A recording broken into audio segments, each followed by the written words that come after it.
Après les événements qui menèrent à l'ascension et à la déchéance du capitaine Cyrus de l'Alpha Légion, l'armée Astartes quitta Polaris sans autre explication, laissant derrière elle un carnage sans nom, apparemment causé par la simple folie meurtrière, du moins aux yeux de l'Imperium. La vérité était tout autre, bien que personne en dehors de la Légion ne le sût jamais. L'Alpha Légion luttait depuis les ombres, attaquant l'Imperium dans ses fondations pour une cause des plus pieuses, le combat éternel contre le chaos.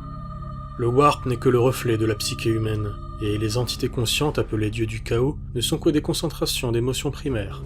Khorne, le dieu du sang, de la guerre et de la violence. Nurgle, seigneur de la déchéance, des maladies et du désespoir. Slanesh, le prince des excès, de la luxure et des plaisirs. Et Tsench, l'architecte du destin, maître de la magie et de l'évolution primaire. Toutes ces entités sont alimentées essentiellement par les sentiments humains. Elles tirent leur pouvoir de nos plus bas instincts.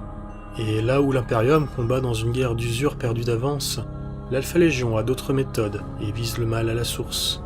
Effectivement, en détruisant l'une des plus importantes sources d'émotions primaires de la galaxie, les dieux du chaos perdraient énormément de leur pouvoir et se verraient ôter la capacité d'accomplir leur rêve de domination du monde matériel, ainsi que leur vengeance contre l'Empereur.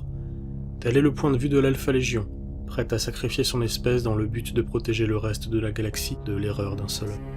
Tel était son but, et tel il le restera. Cependant, la cabale du seigneur Xanthos périclita suite à son invasion de Polaris, et finit par disparaître dans les limbes. Un nouveau seigneur de guerre fit cependant son apparition, avec un point de vue et des méthodes inédites au sein de la 20e Légion d'Astartes.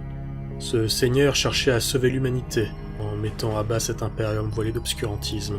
Il désirait la mort de cet empereur charognard, cause de toutes les horreurs de cette galaxie, afin de pouvoir guider l'humanité vers une nouvelle ère de progrès. Mais dans les ténèbres d'un lointain futur, l'espoir et les rêves ne sont que des chimères. Au milieu des étoiles, sur 1 million de mondes morts, il n'y a que la guerre et les rires moqueurs de dieux sanguinaires.